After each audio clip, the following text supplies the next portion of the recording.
আসসালামু আলাইকুম। প্রিয় দর্শক, তিনি ছিলেন এমন এক নবী যার হাতে ছিল এই পৃথিবীর রাজত্ব। জিনেরা ছিল তার হুকুমের দাস। পশু পাখির ভাষা বুঝতেন তিনি, যার আদেশে বাতাস চলত, আর জিন জাতি যার নির্দেশে পুনর্নির্মাণ করেছিল বাইতুল আকসা। এই গল্প সেই মহান বিশেষ নবীর, যিনি ছিলেন এই পৃথিবীর বাদশাহ, যার অন্তর ছিল নম্র ও আল্লাহর ভয়ে ভরা। এটি শুধু এক রাজত্বের কাহিনী নয়, বরং আল্লাহর প্রতি ভালোবাসা ও আনুগত্যের গল্প।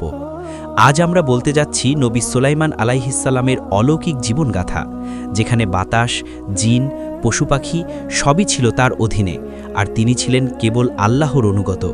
একদা দাউদ আলাইহিসসালামের ইন্তেকালের পর সমস্ত রাজ্য বিষণ্ণ হয়ে পড়ল।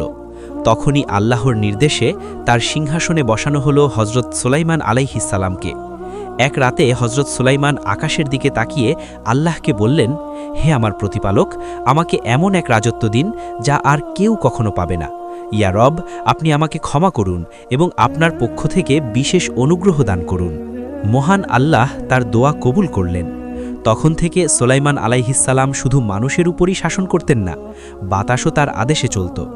একদিনে তিনি তার সৈন্যদল নিয়ে বহুদিনের পথ বাতাসে পাড়ি দিতে পারতেন। জিনেরা তার জন্য প্রাসাদ বানাত, সমুদ্রের গভীর থেকে রত্ন তুলে আনত। এমনকি তিনি পশু পাখিদের ভাষাও বুঝতেন। তেমনি একদিন হজরত সুলাইমান আল্লাহর আদেশে তার বিশাল সেনাবাহিনী নিয়ে সফরে বের হলেন। সেই সেনাবাহিনীতে ছিল মানুষ, জিন এবং পক্ষীকুল। সেনাবাহিনী এত বিশাল ছিল যে তাদের আগমনের শব্দে পাহাড় কেঁপে উঠত। রাজসিংহাসনে বসে হজরত সুলাইমান তার বাহিনীর গতি পর্যবেক্ষণ করছিলেন। পথে যেতে যেতে তারা একসময় পৌঁছে গেলেন এক সবুজ উপত্যকায়, যেখানে অসংখ্য পিঁপড়াদের এক রাজ্য ছিল। পিঁপড়াদের রাজা দূর থেকে হঠাৎ দেখতে পেল যে হজরত সুলাইমান বিশাল বাহিনী নিয়ে এগিয়ে আসছেন। তখনই দায়িত্ববান সেই পিঁপড়াদের রাজা চিৎকার করে বলল, হে পিঁপড়াকুল, তাড়াতাড়ি সবাই নিজ নিজ গর্তে আশ্রয় নাও, কেননা সুলাইমান ও তার বাহিনী এদিকেই আসছে। তারা তোমাদের না দেখে পদদলিত করে ফেলতে পারে। সেই ছোট্ট পিঁপড়ার সতর্কবার্তা স্পষ্টভাবে শুনতে পেলেন নবী সুলাইমান আলাইহিসসালাম। তিনি তখন আল্লাহর দরবারে মাথা নত করে বললেন, হে আমার প্রতিপালক, আমাকে এমন অন্তর দিন যাতে আমি সব সময় কৃতজ্ঞ থাকতে পারি। যে নেয়ামত আমাকে দান করেছেন তা যেন আমি সঠিকভাবে উপভোগ করতে পারি, এবং আমি যেন সৎকর্ম করতে পারি যা আপনি পছন্দ করেন। এরপর তিনি পিঁপড়ার রাজাকে সম্মানের সাথে ডেকে বললেন, হে পিঁপড়া, তুমি এত ছোট অথচ এত দায়িত্বশীল। তোমার কথায় আমি মুগ্ধ।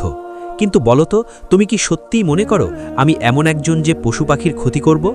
পিঁপড়ার রাজা তখন বিনয়ের সাথে সামনে এসে বলল, হে আল্লাহর নবী সুলাইমান, আমরা কখনোই আপনাকে জালিম ভাবিনি, বরং আমরা জানি আপনি পশু পাখিদের সুরক্ষা দেন।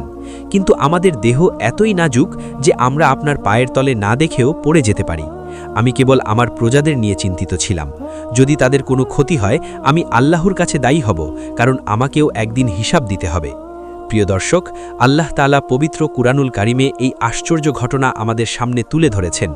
আল্লাহ বলেন, সুলাইমানের সামনে একত্রিত করা হলো তার বাহিনীকে, জিন, ইনসান এবং পক্ষীকুলকে, এবং তাদেরকে সুবিন্যস্ত করা হলো নানা দলে।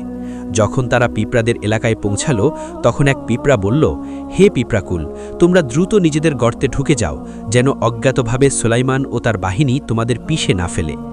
এই কথাটি শুনে নবী সুলাইমান আলাইহিসসালাম মৃদু হেসে উঠলেন। ক্ষুদ্র প্রাণীর এমন দূরদর্শিতা ও নেতৃত্ব তাকে অভিভূত করল। তিনি পিঁপড়ার রাজার প্রতি শ্রদ্ধা বোধ করলেন এবং তাদের সঙ্গে কথা বলতে আগ্রহী হলেন। তিনি জিজ্ঞেস করলেন, তোমাদের পিঁপড়া বাহিনীর সংখ্যা কত? পিঁপড়ার রাজা উত্তর দিল, ধরা যাক আমাদের প্রধান সেনাপতির সংখ্যা 400। প্রতিটি সেনাপতির অধীনে রয়েছে 4000 সুবেদার। প্রতিটি সুবেদারের অধীনে রয়েছে 40 জন হাকিম, এবং প্রতিজন হাকিমের অধীনে রয়েছে 40,000 ফৌজদার। এভাবেই আমাদের সংগঠিত বাহিনী কাজ করে। সুলাইমান আলাইহিসসালাম মুচকি হেসে বললেন, তোমাদের রাজ্য তো দেখছি যথেষ্ট শক্তিশালী এবং সুবিন্যস্ত। আচ্ছা বলো তো, তোমার রাজ্য ভালো না আমার রাজ্য? পিঁপড়ার রাজা বিন্দুমাত্র দ্বিধা না করে দৃঢ় কণ্ঠে বলল, আমার রাজ্য আপনার চেয়ে উত্তম, কারণ আমার রাজ্য বেড়ে উঠেছে জিনদের শ্রমে এবং বাতাসের সাহায্যে। এতে স্পষ্ট যে আপনি পরনির্ভরশীল, আর আমি কোনো বাহ্যিক সাহায্যের উপর নির্ভর করি না। আমার কোনো সিংহাসন নেই কোনো বাহ্যিক সাহায্যের সহায়তা।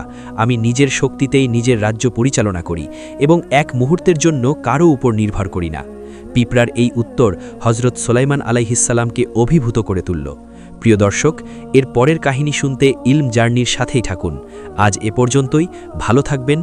আল্লাহ হাফেজ।